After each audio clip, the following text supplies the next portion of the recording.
Hello, my name is Josie and Gaitens. This is Iceland Review. It is 20 minutes past midnight on Friday the 23rd of August 2024 and you are joining us on site for Iceland's newest eruption.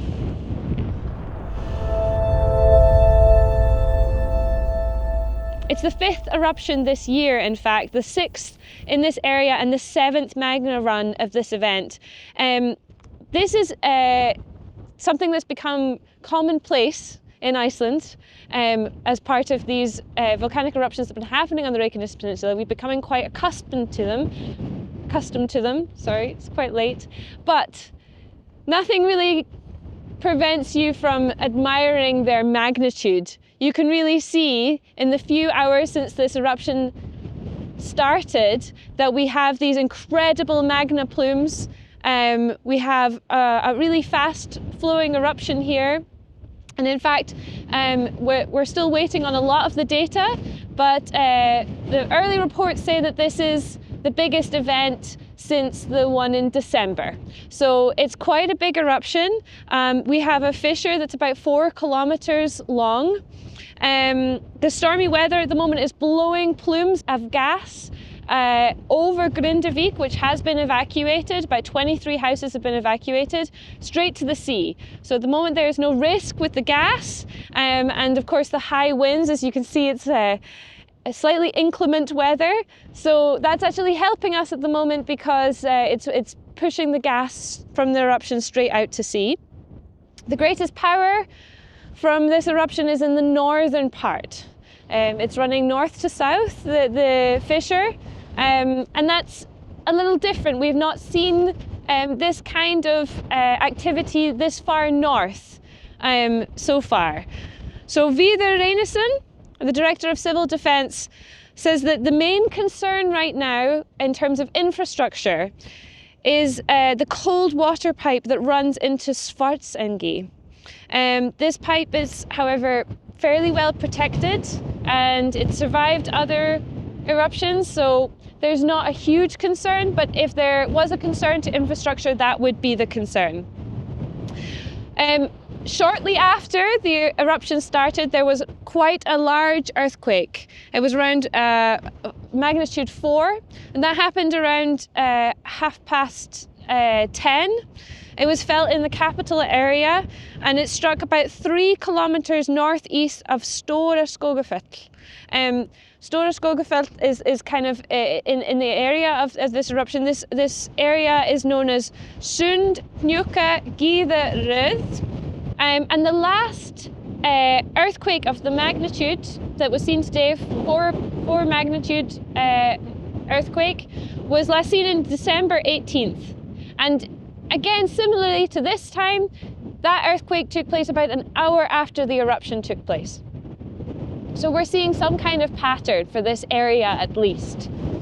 Reykjanesbraut, the main road, was closed for a short time, but is now open, although you can't come down to the eruption unless you have a press pass. This is closed. This is not an open site. It's dangerous. We're not encouraging people to come here in the slightest, but flights are unaffected. Outside of this area, Iceland is safe.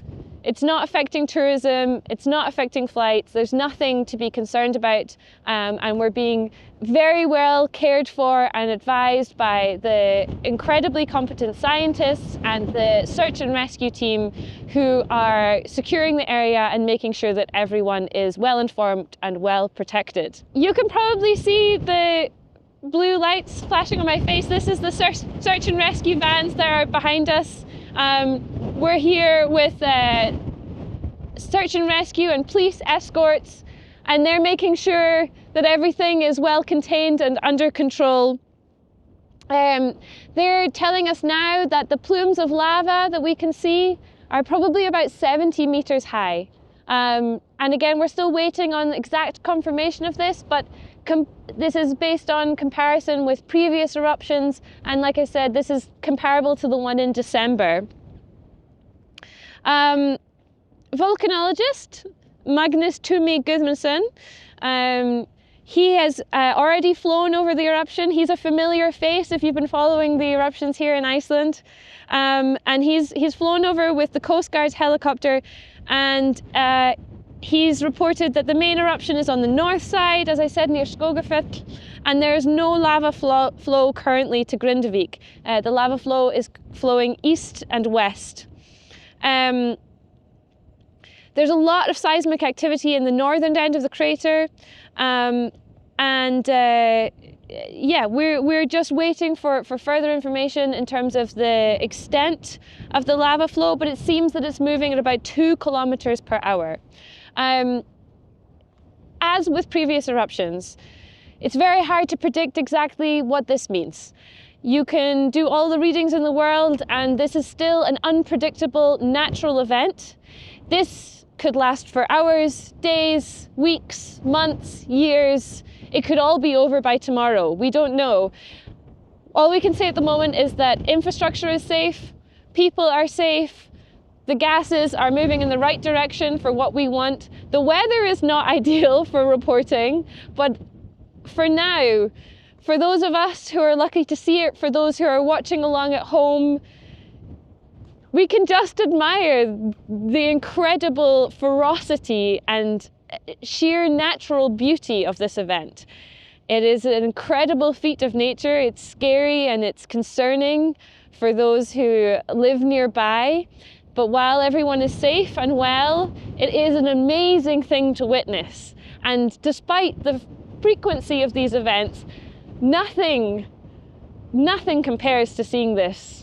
And I hope that by being with us tonight, you get to have a glimpse of the magic of this event. So thank you so much for watching along and for following Iceland Review. Please keep watching, please subscribe, click on the notification bell, follow us on Instagram and all of the social medias, and we will keep you as up to date as we possibly can and bring you all of the most incredible shots of this, the newest volcano in Iceland. Thank you and good night.